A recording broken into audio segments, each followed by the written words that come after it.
Well, obviously, I got all these holes punched around here and around the bottom, and I've got this all stitched up here, all the way up and over, and I've got the retention strap also stitched on. I'd have to touch up that finish a little. And also what I've done is I've gone ahead and glued this edge. I glued the welt in and I glued this edge shut. But to make sure my stitch holes matched up, this one's a little crooked, but that's alright. I stuck some stitching needles in it. So once I get this sanded and get the holes punched, all my stitch holes will line up and it'll look like one continuous stitch all the way around the holster. The next part I'm not looking forward to, because I gotta go outside to my garage and it's not heated and it's cold out there. Temperature's been in the teens. But since we're expecting a bunch of snow in a couple of days, now's the time to go out there and do it. I won't have to shovel my way out. But that's where the holster's at. I'm really looking forward to seeing what this is going to look like when it's finished. Looks like I'm going to have to rivet this in place because there's virtually no flex in this holster. I'm not sure if I'll be able to put it through the loop once I have the loop on there. I guess I could have made this part longer, but I didn't want much more of a loop than that. Actually, I'm going to wet this and mash it down some. Flatten that out a little. I think it'll look better. Then once this is all stitched up and finished, well, before the final finish, I'll go ahead and wet it and fit the gun in there. Okay, let me brave the cold and get this thing sanded, and I'll be back. Well, I braved the cold and I got it sanded. Next, I'm going to mark where my stitch holes are going to be with my dividers. Then I'm going to go ahead and punch all my stitch holes and then bevel the edges and touch up the die.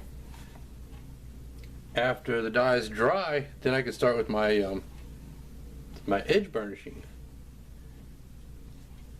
So I already have my dividers adjusted to the same width as the stitch hole at the top and the stitch hole at the bottom. So these stitch holes are all going to meet up. I'll go ahead and mark that. I just follow along the edge.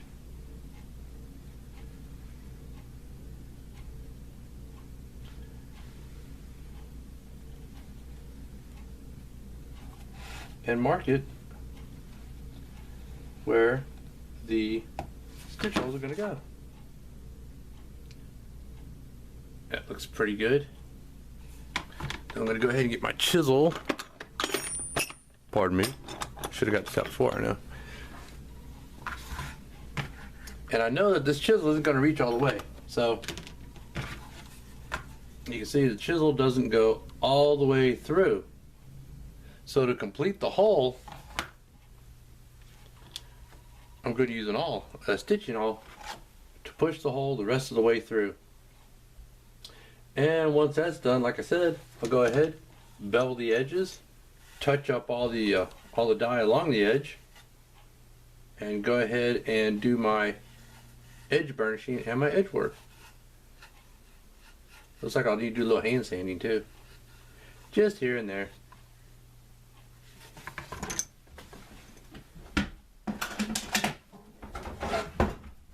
Okay, to do that, first I'm going to mark where the holes are going to go.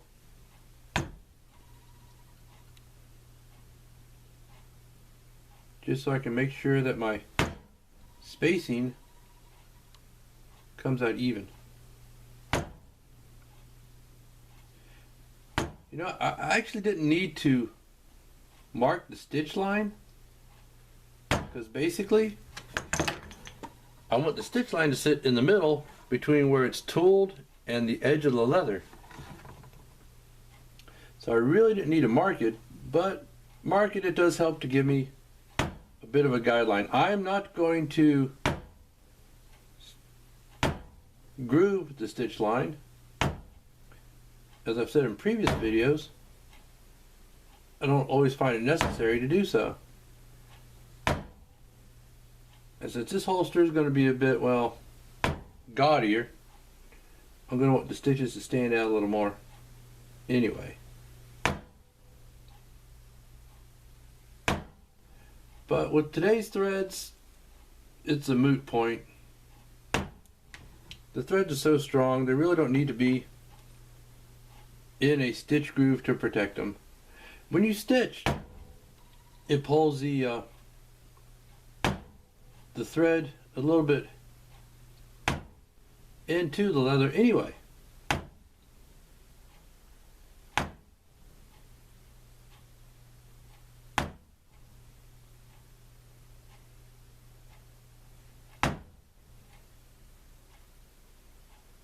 So you don't really need to put it in a groove.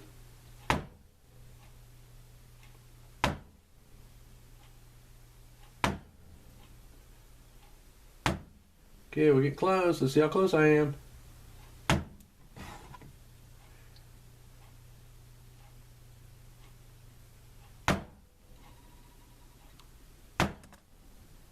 Now this is just marking. I'm going to come back later and pound the chisel on into the leather.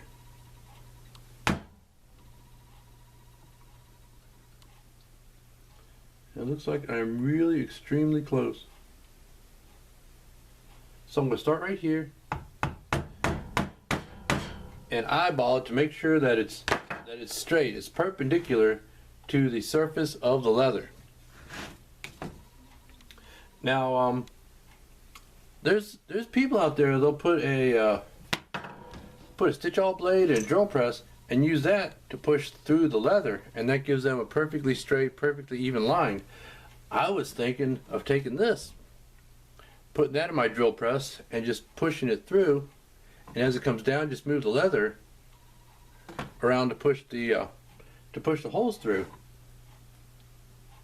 But like I said before, it's cold out there, so I might try it come springtime. But for right now, this also helps to relieve tensions. You get to take it out on the leather. I'm gonna go ahead and pound these on through. Well,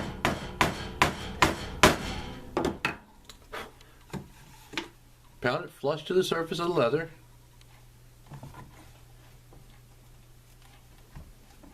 And then that'll guide my awl, because that has a diamond blade.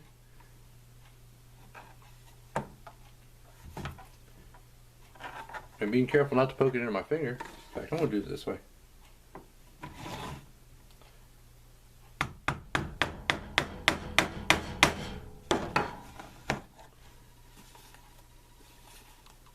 That'll put my stitch hole on through. Push it all the way. And then I'm going to go to the next one. But actually what I'm going to do is use a chisel and put the hole in as far as it'll go, all the way down, and then come back and use the awl to push the hole on through. Because actually I could just push it and it'll go through. And the holes I made with the chisel will guide the awl. I'm going to go ahead and take care of that, and we'll be back. Got all the holes punched. Next, I'm going to go ahead and bevel these edges with my edge beveler. And then I'm going to touch up the dye. And after that dries, I guess I'll go ahead and stitch it before I do my edge work, because I can see a spot up here that the glue didn't quite hold together. So, since I want the edge to be held together when I do it, I'm going to go ahead and, like I said, I'm going to stitch it and then do all my edge burnishing. Well, first you got to make sure that your edge beveler is good and sharp. Strop it on a regular basis. It should just easily cut through the leather.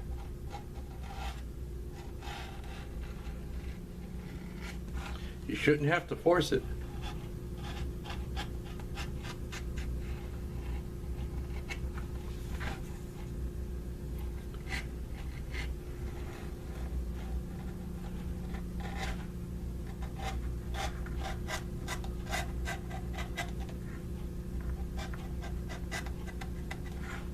Make sure that bevel is nice and smooth, because that will make a difference on the finished product.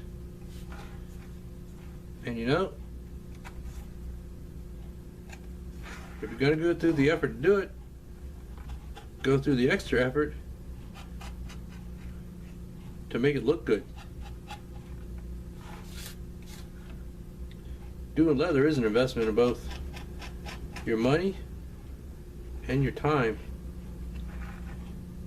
And I, for one, can't afford to waste either.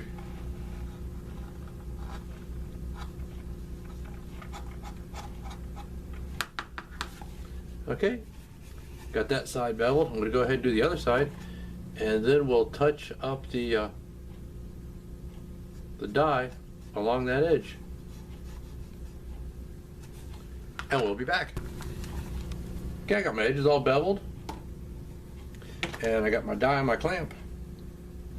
That's to keep me from dumping it all over the place. Oh, I'm making a mess right here. Oh well. Once you dump dye all over the place, on the table, on the floor, you don't want to do it again. So I just stick it in a clamp and that holds it in place. I got a dauber and I'm going to go ahead and dye that edge, being careful not to get any dye on these threads at the bottom and at the top.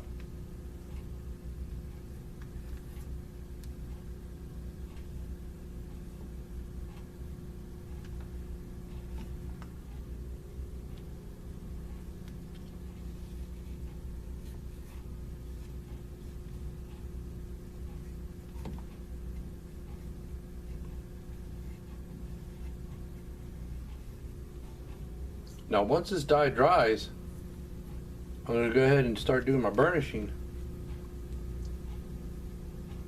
There's a fellow, he puts out videos on YouTube.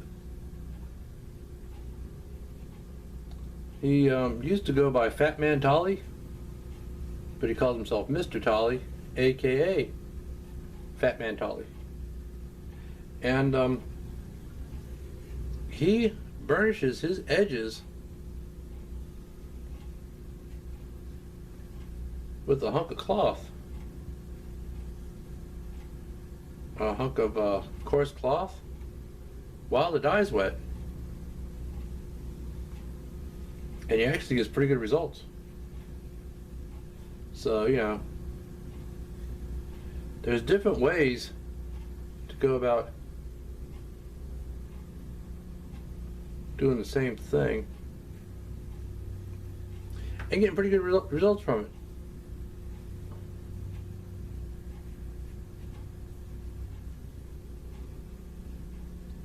Well, now that I got the dye on there, very carefully on the end here. There we go. Let that dry, and like I said, come back and do the burnishing.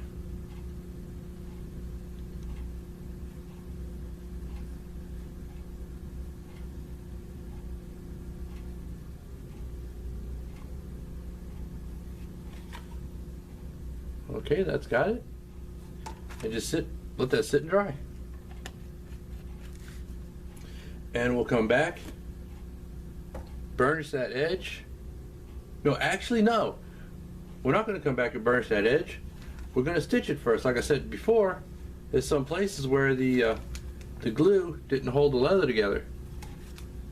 And I am going to want the leather held securely together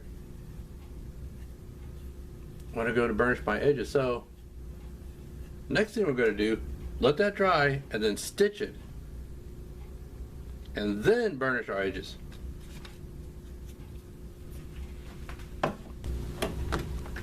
Alright, I've started my stitching, and no, I haven't made a stitching pony yet. But you know, stitching like this suits me just fine. Stitching through all these layers of leather is kind of a challenge.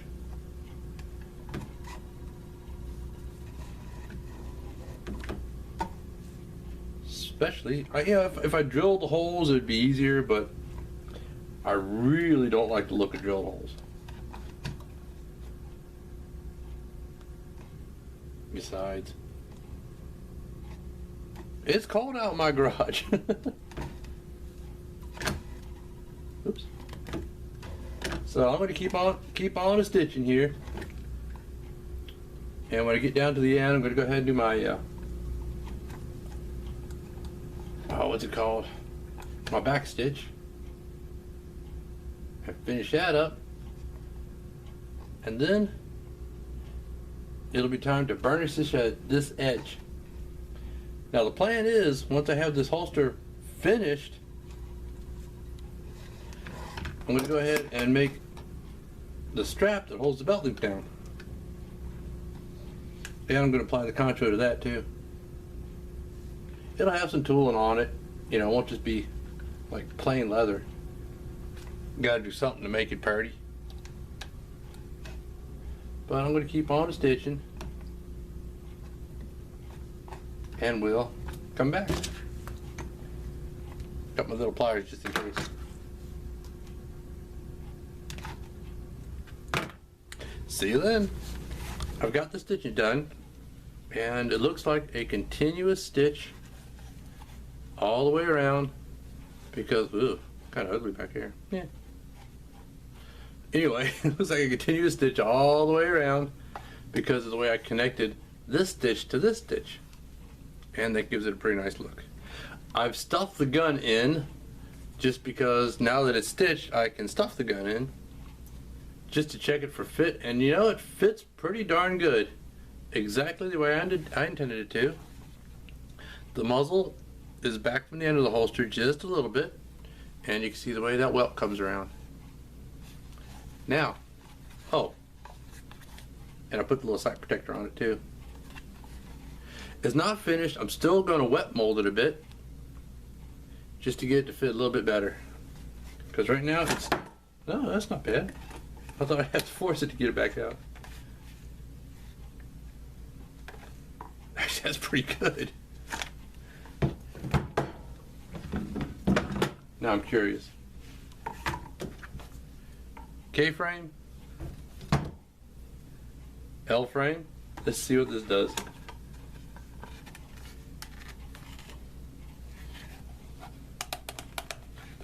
Yeah, that's a bit snugger. Kind of figured it'd be.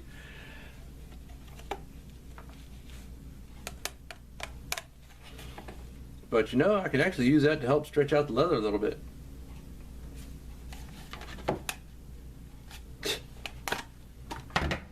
Let's put the keyframe back in there.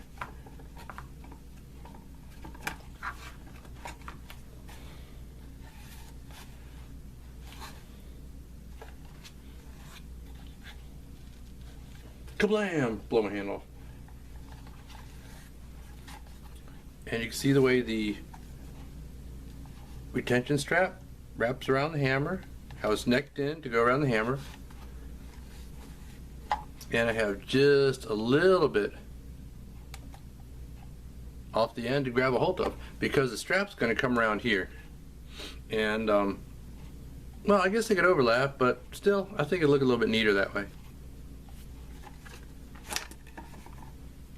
But now, oh, by the way, it's unloaded. Checked and rechecked. Now it's time to go ahead and do some burnishing on that edge. I'm going to go ahead, wet that edge, get the burnishing, gum trag it, burnish it some more, get a finish on this thing, and get started on that strap for the belt loop. You know, I might do the final fitting. I might go ahead and wet it first, and then fit the gun in, and do the strap as the absolute last thing right before it's completely finished. But right now, you know, it's to the point of wetting it, waiting for it to dry, top coating it, waiting for it to dry, buffing it, and then I'm going to go ahead and make the strap. Then I'm going to dye it, wait for it to dry. Well, first I'm going to tool it, and then wait for it to dry, and then dye it, and etc., etc. So, you know, it'll take a little while, but most of that's going to be waiting for stuff to dry. Still, that's going to come out real nice. Okay, well, let me get to work on burnishing that edge. Well, burnishing's pretty much done. What I've done is, first I wet it, and then I did a wet burnish to it, and then I coated it with my gum tragicans. Let that dry a little bit, and then burnished it some more. Next up, I'm going to do a top coat on this whole thing. The inside and this side is already done. Nope, this side is already done. So I just need to do the outside and the back side, and make sure I get it all along the stitch line to keep that good and protected. But you know what? I think I'm going to go ahead and wet form it first, and then put the top coat on it. Yeah. So I'm going to wet form it, wait for that to dry, top coat it, wait for that to dry, you know. And by the time I come back, chances are it'll be a finished holster, and it'll be made